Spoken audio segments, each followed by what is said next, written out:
Welcome to the Underground Nation podcast, the show that explores the voices, stories, and sounds shaping the underground music scene across the world.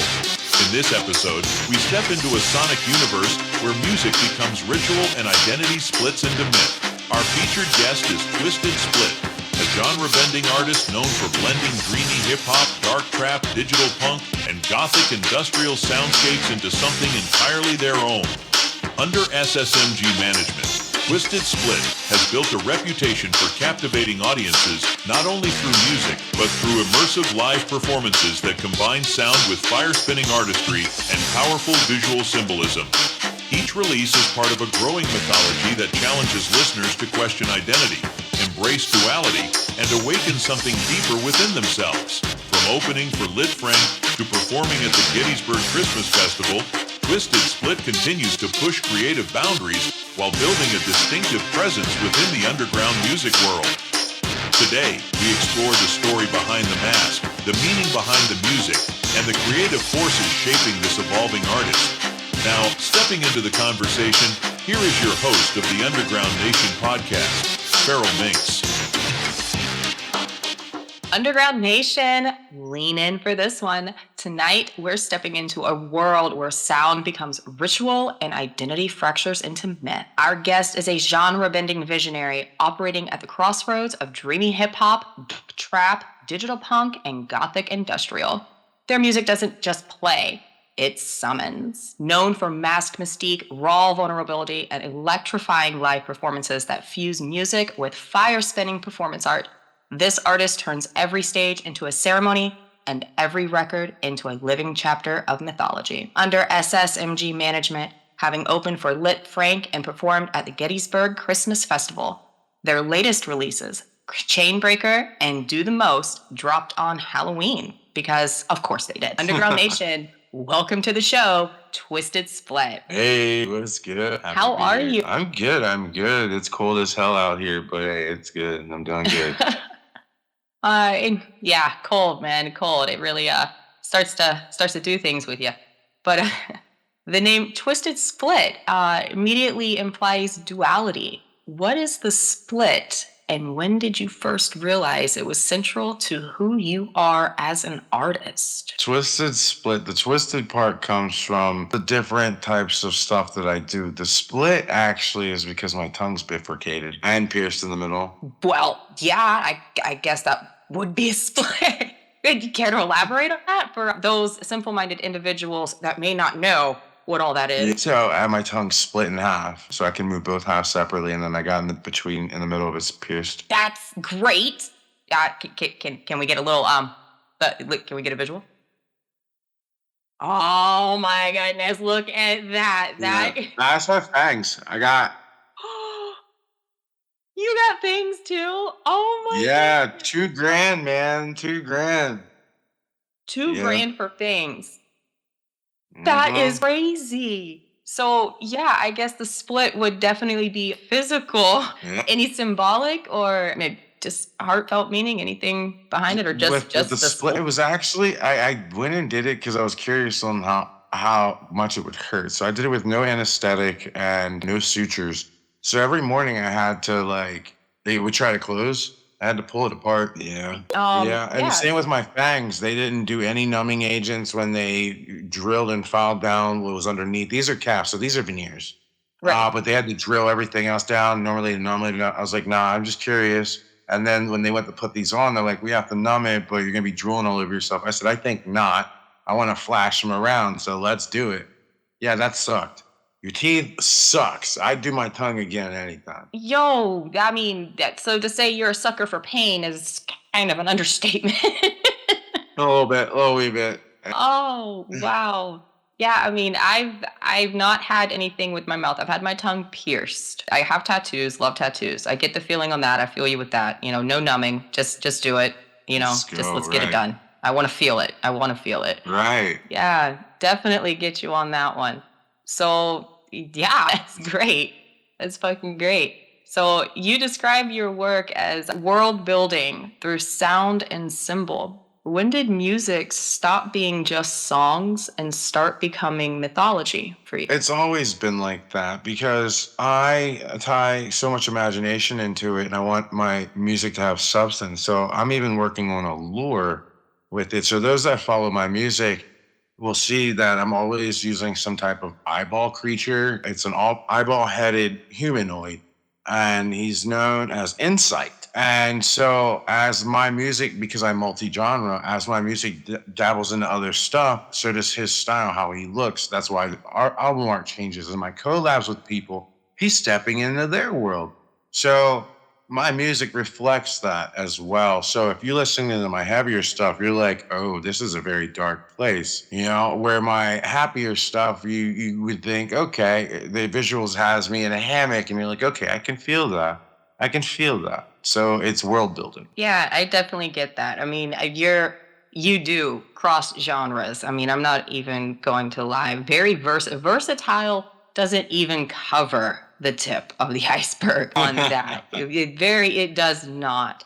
Yeah, the genre bending, absolutely multiple. I mean, you tickled my ears on so many different levels. It's just like songs were just different. Like, yeah, we were going into the dark, and then we were going into a happy place, and then we were going Yep. into a more mellow place. All over. That's great. So you have this creature. Where did the creature come from? I mean, did he I've was just just a always been, yeah, I've always been obsessed with eyeballs. And so then I was like, let's give it life. And dabbling and drawing and, sketching with some friends a couple of years ago created this character and he's just stuck. nice? So it's kind of always been like a third eye. Yes. Yeah. Yes. Got it. Got it. That's fucking great. So to be able to actually give him, life to say and, to bring that third eye insight across the genres with your music and your art, and it's not just music, it's your art as well. Yes. Yes. Yes, because I tie fire spinning into it. I'm actually working on just a kind of overview. It's a coloring activity book that ties music into it as well. I don't want to go into too many details because this is going to be a really cool project. I have artists, illustrators, all kinds of stuff working on this with me. So there's going to be a lot of hands on this, and I'm very excited to see what happens with this one. Well, yeah, you piqued my interest on that. That sounds great. I mean, I love Yeah. coloring. I love music. I'm a very kinetic audio visual person. So absolutely. I'm definitely let me know when that goes on. Oh, because the goal is like to tease all the senses, and then I'll have with each section, like I said, music correlates to that section, so you're listening to that vibe, and then it'll take you to some music videos or animation that I have people working on for that specific scene. So there's no getting bored because everybody has ADHD out the asshole in 2025. So it's like you're gonna pay attention to my shit. Oh, you don't want color? Oh, you can listen. You don't want to listen? Watch this. All right, You're yeah. gonna Right, you're good. focus. You're focusing. Yeah. I get it. Oh my god, I fight with that so bad daily. I that hits hard, man. If Yeah. you can find a coloring book that captures my attention with the music, and I am there. Right. Too. That is fucking great. That's awesome. And so you're collaborating with lots of different artists that are in on this as well.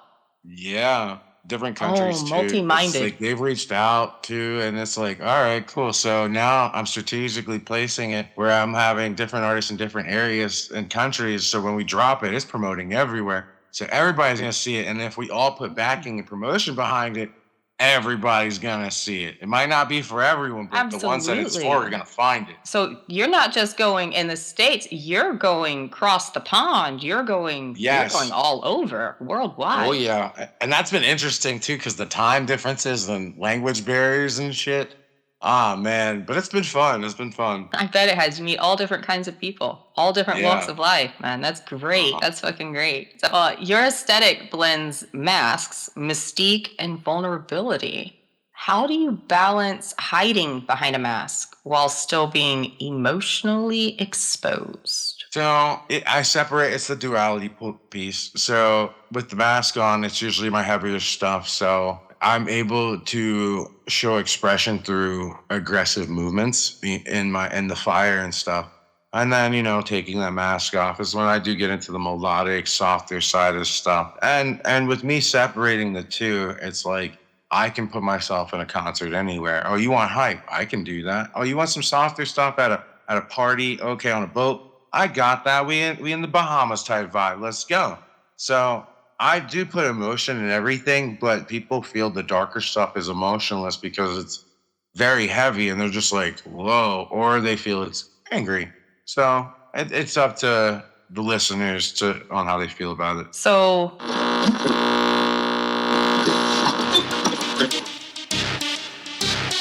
If you're loving what you're hearing from Twisted Split, then you're going to love what you'll discover at underground-nation.com. That's underground-nation.com, the home of the music, artists, and voices rising from beneath the surface. From underground hip-hop and metal to genre-bending innovators and fearless creators, Underground Nation is where real artists come to be heard. Discover new music, explore exclusive podcasts, and connect with the culture that lives outside the mainstream. Visit underground-nation.com today and experience everything moving and grooving underneath the surface. Underground Nation, where the underground lives. essentially, you're kind of giving the mask the same life as your eyeball character. You're going with the flow and with the energy from your audience and feeding with that. Yes. That's fucking great. That's how you get in with people. That's how you build a rapport. That's how you get people to actually feel and not just hear. Right. And that's fucking great. People need more experience. And the fact that you bring multiple elements together, you hit on the different senses. Yes. That's fucking awesome. That's great. So was Yeah, there because even with my live performances, like if I do a festival and I'm there all day, people will see me regular, normal. And as it's getting closer to my performance, something might change. I might have darker makeup on. Then in an hour, my outfit's different. So people are, engaging with me in different parts of who I am. And next thing they're like, wait, that's the same dude that was dancing and teaching us hula hoops when the sun was here. They're screaming right now, like, you know what I mean? Or like someone that only Yeah. saw the mask stuff and then I take it off and I'm singing and they're like, whoa. Yeah, emotions all over the place, just hitting and Yeah. vibing it, but that's life, right? Fluidity. Being able Yes. to adapt and to change and to ride that current, Mhm. that's fucking great. So was there a specific moment or personal experience that pushed you toward darker, more ritualistic soundscapes? I would say it's always been there. I had a very strong Christian upbringing, and when I eventually stepped back from that side kind of came out, and so that is kind of the embodiment of that. Right. I can kind of, yeah. A lot of people, sometimes I hear like their childhood upbringings just doesn't really fall in tune to who they are and the Yeah. path that they find and choose to walk later on. So that I can hit hard with that one too. That's real. Very real. Very real. So your music moves across multiple genres without asking permission. Do you intentionally avoid labels or do labels simply fail to keep up? I would say no one knows where to place me. How describe my music? Like if you would say Twisted Split is a what artist? Where would you put me? And if you wouldn't say multi-genre, where are you putting me at? You can't. You would just label me as an artist. Or as I tell people, the moment I start interacting with people at a show, I go, I'm an entertainer. Because you can't put me, yeah, because I'm entertaining through music and, the Eclectic. spinning and this, that, and the third. So it's more of an entertainer because not all the time do I have my lyrics out of my like the backing track.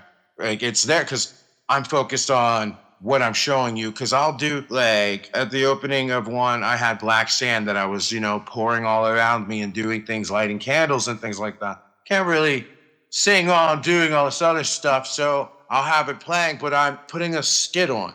I'm entertaining. People are like, whoa, what's this? What are you doing? And then, when I'm finally like, okay, I could breathe, I could go, do whatever, I'll, interact and do what I need to do. And You are the artist and the art. yes. So I guess that would be a hard place to kind of put somebody on that one. That's valid. Fair enough.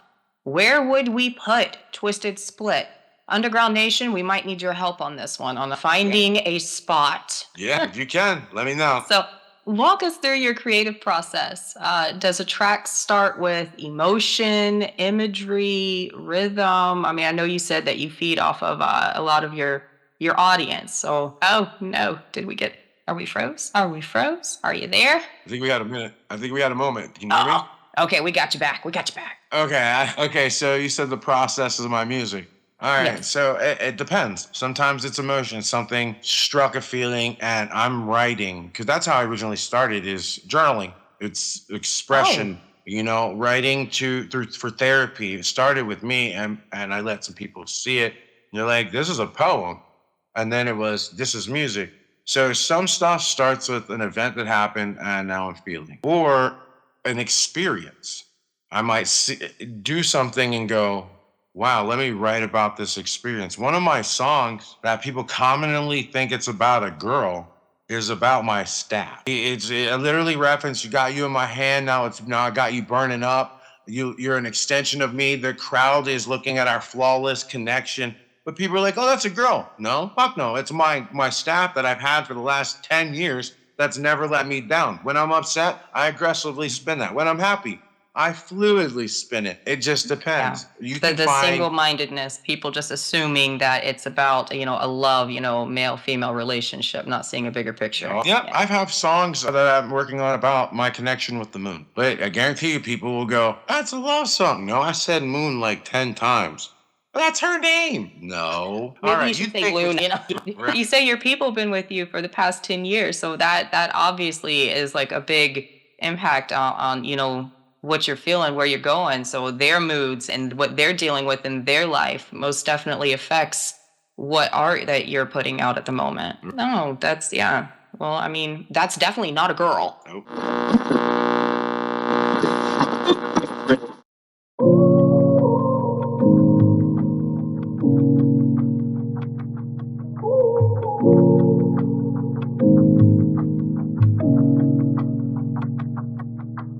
Though you were my ride or die, you took me by surprise, tears running down my eyes. These feelings you can't deny, you are not satisfied, the truth you cannot hide. I feel so lonely, so lonely, so lonely, shutting down so coldly, so coldly, so coldly. Say you don't know me, screaming out you don't know me. Say I'm controlling, always busy trolling. Late night we be rolling, count K holding. Gave all I had to you, now my heart is swollen. My love for you runs deep, but I cannot hear you with the ring you can fucking keep. That shit means nothing to me.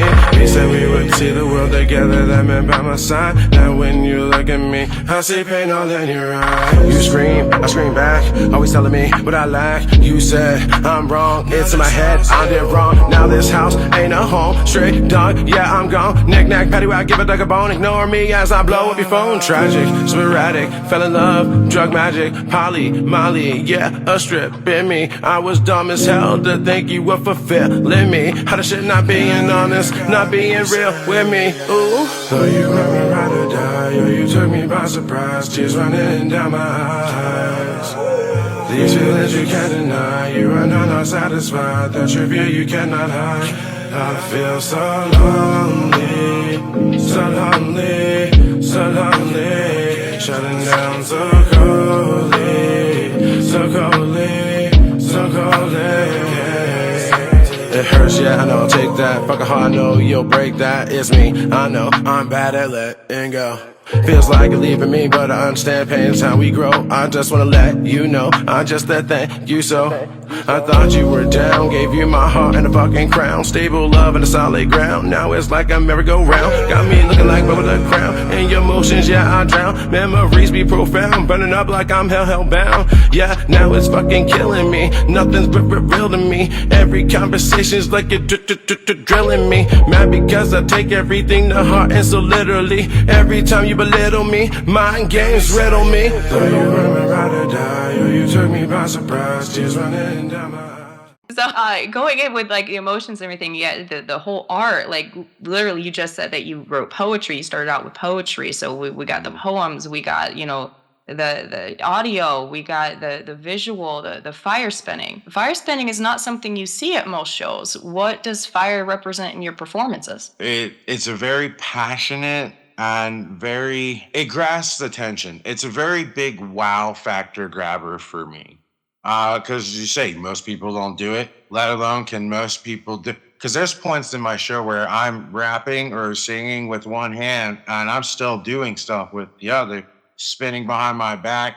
And then I gain friends as I go. And so they come up and they just grab it and they handing it. And now it's all an experience. Sir, you just literally summed up ADHD right there. Multitasking. How many squirrels are juggling trees up in that noggin? Yes, so many. Way too many. Way too many. I'm trying to tell you. I get it, though. I get it. And your brain doesn't feel happy and satisfied unless you are doing all of that. Yep, exactly. Yeah, we there. We there. So how does your live energy differ from what listeners hear in headphones? And which do you prioritize more? I want to say you can... That's a bit of a hard one. Well, that's definitely a hard one. Just because I try to catch the same energy of the song, like when I recorded them or when I wrote them. So if it's a very emotional or song fueled by a lot of emotion, when I go to record it, it's in that recording. So when I go to perform, I'm tapping into that. So when I do my performances, I'm strategic on what I'm performing. It's a story. It's a journey. Like, music should be a journey, just like I've been on a lot of concerts with DJs. I've learned with them, their music is a story. You know what I mean? You don't want to just hear the same thing over, bang, bang. No, they'll be high. Then they go, oh, why am I feeling slow and sad? Then, oh, here comes the come off. Boom, yeah, fuck that roof. We're blasting through the roof. And then they finish it off with a banger or something heartfelt. And I'll give speech, like a speech at the end of a slow song at the end, if that's the vibe. I'm usually in contact with the DJ, and I have 3 flash drives that I give them, depending on how I feel the vibe is until I go, determines what the fuck I'm doing. Because, people might be doing some aggressive stuff and people aren't feeling that. So I might be like, scoop, that guy that was doing some, hood shit, that's where it's at. Put number 3 in. That's 3. Smart. Yeah, because you don't want to be going to a show thinking, everybody's going to be hype and everybody's doing some heartfelt shit and you just sitting there screaming your mouth, your head off. Now what? You making everybody leave. That is so smart. You really approach that very good. Being diverse in the multi-genre, you have that ability that gives you a uniqueness and, like a trump card over other artists. Like you said, they go into it with one vibe. That's what they got is one vibe. And that crowd is not on that vibe. Now what? Yep. Were you going to pull out some fire spinning too, buddy? Because I'll tell you right now, not a lot of people do that. Right. Yep. Yep. So you really got it covered. All the bases covered. That really kind of does make it difficult to put you in a spot. I guess getting a label would make it fine. Yeah, that would be difficult. Make your own. This is the day and age where Twisted Split has his own spot now. Hey, look, I'm thinking about it. I'm looking to do an event where I'm going to call it the Unwanted Misfits. We're the oddballs. People can't place us. I have artists, like illustrators and stuff that are like that too. People can't categorize them.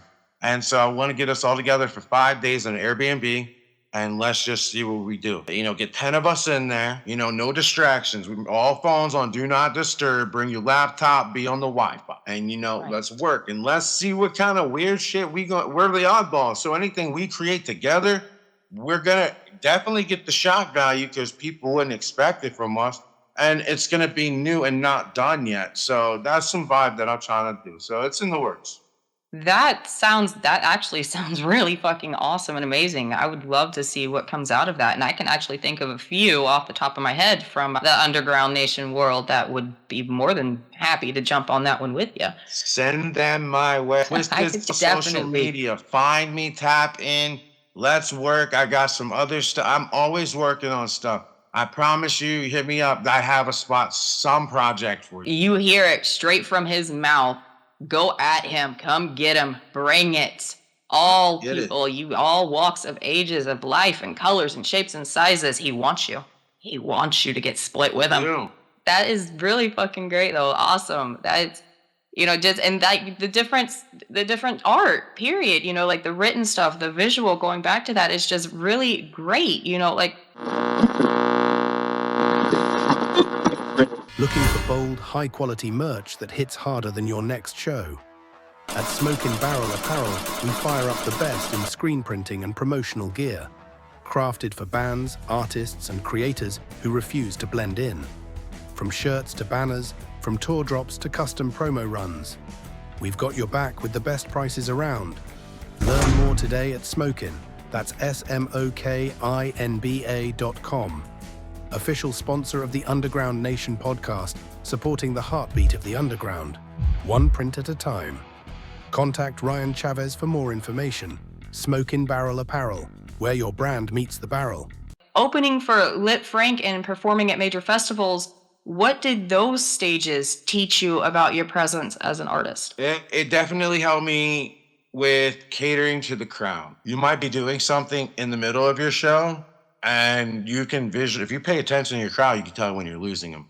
Know when to change up what you're doing. So my first time going into the Christmas festival that I perform at, I went in with my heavy stuff thinking this is what it's gonna be like. And like 5 minutes into it, I saw people going, ooh, and I sounded like, oh, my bad, we got you. So then I made it into, I pulled up something YouTube, Christmas stuff, and I turned it into a funny juggling kind of thing. Like, I dropped my staff kind of deal, pick it up, stumbling, spinning it thing. So it was a laughter thing. People love that. Now I know to do that. But I've learned sometimes you got to improvise. You need to learn to be good with that. Improv is a big thing. My mentor What are you going to do? Your mic stop working. Your mic stops working. What people are going to do? Oh, you're not going to walk off the stage. Start singing. Start chanting. What? It doesn't matter what you do. As long as you're interacting with the crowd's going to go, oh, that's that motherfucker. They cut his mic off. And he had us all tell a story. It don't fucking matter, but just always engage, because people are gonna remember what you do when what happens when things are going wrong. Everything's going right. It doesn't matter. Bad news spreads faster than good news. So and welcome those fuck ups. Just be ready for them. Welcome the fuck ups. Open arms. Welcome the fuck ups. That's how you get better. And the misfits. Right. Now, that is a good point, though. That is really fucking valid. And again, it goes back to reading the crowd, catching the vibe, playing off of that, and using it to your benefit for your performance, to deliver that and drive it home, to capture your audience and keep them. That's pivotal, man. That's crucial. That's a lot of artists don't take advantage of that and hack into that and losing. They're losing. Right, they are. Make way for the misfits. We coming. Make way for the misfits. Absolutely. So, Chainbreaker feels more than a song. It feels like a declaration. What were you breaking free from when you wrote it? Addiction. Heavy addiction. I am now 3.5 years sober, and that song was in the works as I was battling with it. If people listen to my music, you can tell what songs I reference my addiction as demons. There's a song I have called Calling Me. I hear you calling me. These demons are calling me. Yeah, it was when I was going through those withdrawal symptoms. I hear it calling. I want it, but I got through it all. So that was a declaration of, when I released that, like, I finally I've been free of this stuff, and anybody can do it. If I can, and I thought I was at the lowest of the low, you know what I mean? And now I'm doing way better than I ever thought I could. If I can do it, anybody can. The only excuse is the excuses you're giving yourself. You're holding yourself back. Yeah, that you're speaking from the heart on that. And there are so many artists that struggle with addiction, and not just artists, people in general that struggle with addiction and are stuck in that cycle, and sometimes it is important to hear somebody else's story and to know that it's possible that somebody else has been through that right along with them, and they picked up the rocks, they started throwing them right back at them, and kept on going. So that's awesome. And yeah, you're right. And that's not something, it keeps coming back. Demons keep coming back in different tracks because it's really not something that you win. That is a lifelong battle. It is. Something happens in your life, that demon's right there saying, hey, here's an escape. You got to remind yourself that wasn't an escape, that was hell. Don't go back to hell. Yeah, that is a very, very declarative message. So that's awesome on that one. Do the most carries ambition and intensity. Is that track aspirational, confrontational, or self-critical? I know what happened with that produced that one. Someone said that I always do the most and I need to learn to be normal. Yeah, no, fuck that. No, there's no fun in that. So that's where you got. Look out below. They say I'm on my high horse. All right, look, I'll ride this high horse by myself and be weird by myself over here. Leave me alone to do the most by myself. I don't give a fuck. You're not alone. You're not alone, though. We have I know. misfits. I know. But like, yeah, I've had people tell me like, hey, you do too much. Like, tone it down. Why the fuck would I do that? Like, no. If I'm too much for you, then go find someone that's watered down. Like, you know what I mean? Yeah. No. No, those are the vanilla ones. Those are the individuals that have no flavor, no spice, no palate at all. Vanilla. Right. Go get some season. Get some season. Yeah, seasoner. So dropping both releases on Halloween was intentional. What does that date symbolize in your mythology? So for me, so I'm a spiritual collective. So what I use Halloween for is a time to honor the dead as well as because I believe it's the time that the dead can roam. You know, Right. Hallows Eve, let that roam. So I commune. I pay respects to graveyards, you know, and I thank them because at the end of the day, they lived the life that paved the path for us. Whether it directly affected us or not, we are all connected in some way, point, shape, or view. So whatever Joe Schmogenstein over here did affected this person, and that's why I'm here. We're You know talking what to I you, mean? Joe Schmogenstein. You hear that, Right, right? Joe Schmogenstein. You know what you did.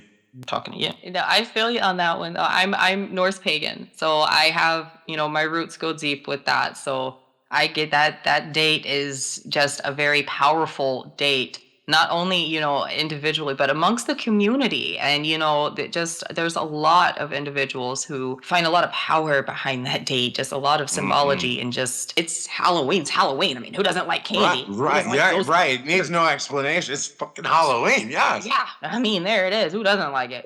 If you don't, Right. Joe Schmogenstein, Yeah. go find. So, how do you decide when a song belongs to the public versus staying part of your private process? I have a bunch of people that I'll let hear, and they've been mentors, and I have my music manager, and they'll let me know, hey, we think this needs to be cleaned up, or this. I do have a few songs that I've written just for myself that will never get out there. So determining whether I'm going to release something or not, if it's private or not, I wait until it's finished and then I'll listen to it. And if I feel it's too vulnerable, I won't release it. And that's just we live in a world that's very judgmental. That's And understandable. I don't really want to throw something out there that, I might put my heart into and people tear it down. And I'm like, yeah, fuck music. So I'm just very picky with certain things. Maybe if one day I go, I'm done with music and I'll just release everything I have. That way I don't have to listen to people's comments and just turn all my comments off. Oh, save those tracks for the misfits. Save those for the misfits. That is coming. You're onto something. You found your place. Joe Schmogenstein can go to F it. Yeah, we found a place. I do that really. I know a lot of artists that kind of feel the same way. Not everybody puts everything that they make out. You got to have a little bit of your privacy, a little bit of what gave you the fuel to become an artist and put it out there to begin with. Right. I mean, you started with your poetry. I'm pretty sure you didn't publish everything. Some things are not all for everybody's eyes. Yeah, they're in a folder somewhere. So I can respect that, absolutely. So let's poke around a little bit. Some artists wait to be discovered. Others step into the shadows and take their shot. Welcome to Mic Check Thursday, hosted by the host with the ghost, Bounceball Boogie. Every week, the Boogeyman opens the gates, searching for the realest voices in the underground. No industry politics, no fake hype, just raw talent and honest feedback. Think you've got a hot track? For just 99 coins, submit your song and get one guaranteed play live. get reviewed by Bounceball Boogie and the full panel of creatures from the Boogieverse. And if your sound hits different, you might earn something most artists never get: a personal invitation to a spotlight interview on the official Underground Nation podcast. This isn't a contest. This is a gateway to exposure, to community, to your next level. Join us live for Mic Check Thursday. Bring your track, bring your courage, and step into the Boogieverse. The Underground is watching. Are you ready to be heard? Does hiding behind mystique ever become a crutch that keeps listeners at arm's length? I don't think so, because there's the softer side that allows them to tap in. Because, like I said, it's the separation of people that like the heavier, the softer. If they want to cross, they're welcome to. But some people like that mysteriousness, and they'll never tap into the smaller stuff, or they have, and they're like, what was that? It was not for you, so you stay over there. You know what I mean? Hey, Joe. Yeah, I think with me being multi-genre, I allow them to connect as deeply as they wish to. That's actually good. Speaking of that, just going on that, multi-genre. So we're going, like you have art that hits on the young, the old, the crippled, the embodied, the stable, the unstable, literally all over. You produce music and art that resonates, and people can respond and feel with that. So, like some artists use darkness as aesthetic without doing the inner work. How do you make sure your darkness is authentic and not performative? Because my dark is me. We are all light and dark. We are all balanced creatures. So, I mean, I'm not going to write a song about running the streets and shooting things up type dark, because I don't know that dark. That is not my dark. I do not put on a persona. Right. But my dark with struggling with demons, or the dark that I experience when I'm heartbroken, is real. So it's authentic, because I do not portray who I am now. Not a character. Genuine authenticity. Yes. Right there. That, you know what? That's the easiest thing to sell, because that's the least thing you're going to fuck up and forget, right? You can't forget yourself. Right. What role are we today, Sue? Right. Yeah, well, that definitely makes sense. Genre bending is celebrated, but also risky. Have you ever worried that being too different could limit your growth or audience? Kind of touched base a little bit on that. Oh no, is he frozen again? Damn it, Elsa, let it go. Gotta give it a moment. Resonating heating rays to thaw. Every album, every song, and in parentheses, I put what type of music it is. It says pop, dark, screamo, beware, da-da-da, da-da-da, R&B, blah, blah, electronic. So there's no tapping in to the wrong stuff. Now, with the blending and the genre bending stuff, that's labeled on there too. So then it's like, in a section, listen at your own risk, experimental. Right. So basically, do your research before you tune in. Know what you're getting into at More your like, own risk. listen to 2 or 3 different songs before you make your opinion. If you listen to a song that has you going, whoa, listen to it again. Because the first time is a shock. Then the second time, you'll know if you actually like it or not. Yeah, I always give a 3 rule. I have a 3-time rule. I have to listen to a song 3 times before I can actually pass true judgment of it, unless it is just that ungodly horrible and my ears are bleeding from it. Yep. Those ones. I'm sure you know what I'm talking Yeah, about. those, yeah. Yeah, other than that, we give everything, 3 times. Because like you said, yeah, it's shock. You've never heard it before. Whoa, what was that? And then the second time, it's like, oh, okay, I'm vibing with that. Uh-huh. And then the third time is what it is. And you're like, oh, I fucked with this. Yeah. Yes, absolutely. Most definitely. And so under management now, how has structure helped or changed your creative freedom? I say the structure has not changed creative freedom. It has helped me fine tune it. Yes, I've had a lot that I figured out, but a lot of it was figured out through throwing spaghetti at a wall and picking up what stuck. You know what I mean? So now I have someone that's going, give me your ideas. Okay, this is okay. This is okay. This is what's wrong with this, but you can fix it with this, and stop worrying about these things. Focus on that. So I'm given direction now. As for the creative side, the reason he picked me up to manage me was he enjoyed who I was creatively. So there's no changing that. And if anybody would try to change that, I'm stepping away, because that takes away the entire point of all of this. Yeah. Well, you're lucky. You're very lucky, because not everybody has management like that. They don't have that freedom. Those spaghetti noodles, they heap up and clump up, and it's a ball of noodles, and they just get bowled over. Well, shout out to my manager, SSMG, man. He's the man. That's right. You heard it. Shout out. Good. It sounds like you guys are actually working really well together and making some beautiful meatballs, spaghetti, pasta. Yeah, Yes. Beautiful sauce it up. Whip it, whip it, whip it, whip it, whip it. No.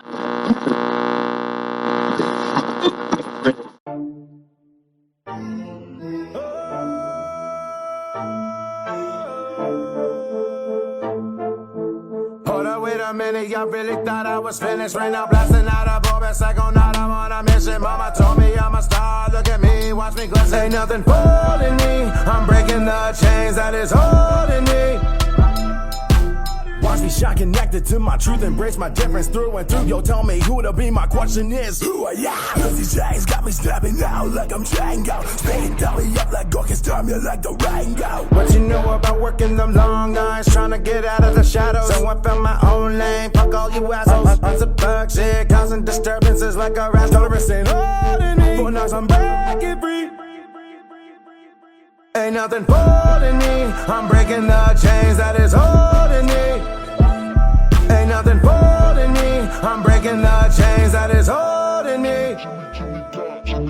Debbie got bars like Jimmy got crack corn. Acting like you rapping to the cypher hit the back porch. Steppers down the slab, but I refrain to ask for it. Cause I'm at the age where I'ma handle it myself more. Hits on Bellator, pop, kettle corn, body rotten, no enemies looking like Skeletor. Some will tell you less is more cause they ain't found a way to get it. If you can't create the leverage, then your level ain't respected. You know I got it, bitch, I'm all in. You can tell by how I talk, walk, jump, jog, skip. Everything I spit gold like cargo from a sunk ship. I'm with splitting cash, ironic, we sharing profits. OMG, I broke the chains, I don't need no extra weight. When my speed was set to pace, ain't just me, I be with game. My shit, spray the glade, cutting deals with a lame. Ain't no deal, it's a shame. Know you feeling what I'm saying? Ain't nothing holding me, I'm breaking the chains that is holding me. Ain't nothing holding me, I'm breaking the chains that is holding me.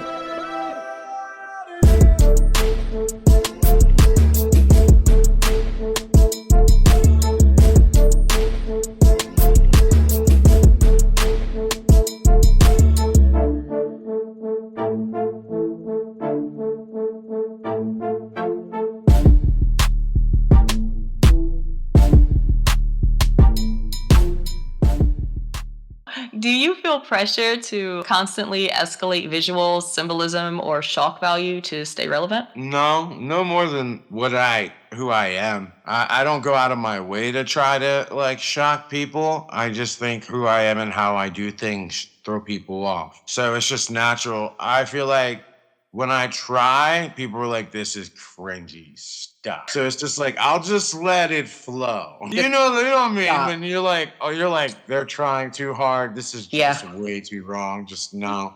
Yeah. I've had a few. Just be you and let it flow. Just let it Yes. flow. I goodness, I get told that all the time. I'm going to be honest, doing this, it kind of intimidates a little bit, kind of like stage fright type, spotlight, just like freeze, like, but then, you get into a flow and it's natural. Right. And then you're vibing and it works. It works. Yes. And that's how you know it's the right thing that's going on right then and there. Yes. Yeah, that's fucking great. So yeah, shock value. Don't be shocked.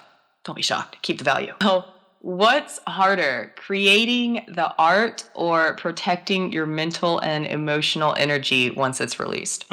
I'd say the protecting the mental energy piece. It's exhausting. So when you release something, it is now out there. So now you're engaging people with it. Now you're promoting it. Now you're performing it. Now you're always talking about it.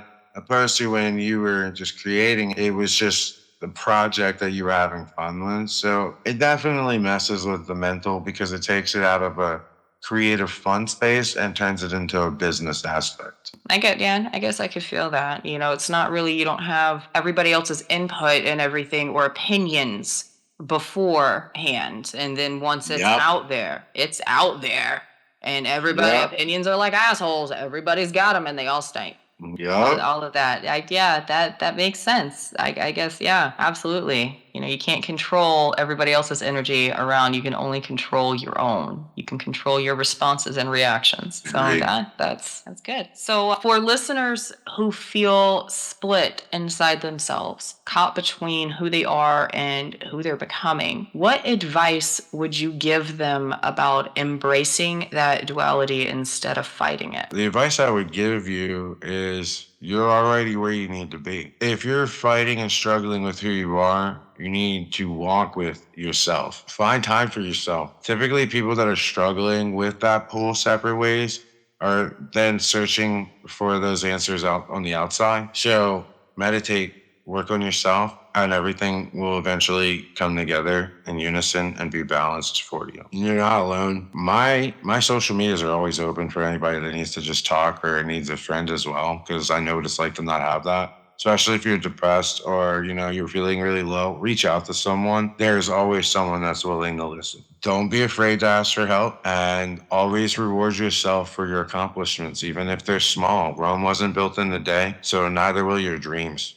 and neither will you perfecting yourself. We're not perfect creatures, and I'm not even perfect, and I meditate a lot. I do self-work a lot, but there's still things that rattle me, and it's all growth, and it's all part of the life experience. So you're doing great. Just keep pushing forward and never stop. It's fucking amazing. Absolutely. Words of relevance right there. If you didn't hear them, play it back, listen again, turn it up, and hear it with the heart. Because those are words to value right there. Massive respect to Twisted Split for stepping into the Underground Nation and sharing their world with us. If you felt this conversation, don't just think about it, act on it. Go follow, like, and subscribe to Twisted Split across all social and streaming platforms. Stream Chainbreaker, Run Up, Do the Most, and experience the mythology for yourself. And for everything moving, shaking, and rising from the underground, visit undergroundnation.com. This is Feral Minx, and remember, in the underground, we don't just listen to the music, we become it.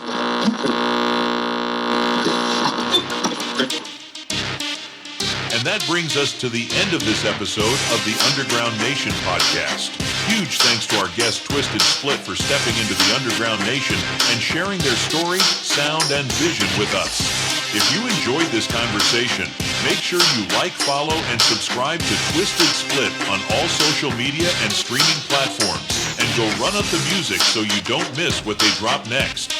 And of course, stay connected with everything happening beneath the surface by visiting underground-nation.com. That's underground-nation.com, where you can discover new artists, explore podcast episodes, and tap into the culture moving through the underground. Until next time, keep your ears open and your mind ready for what's next. This is the Underground Nation podcast.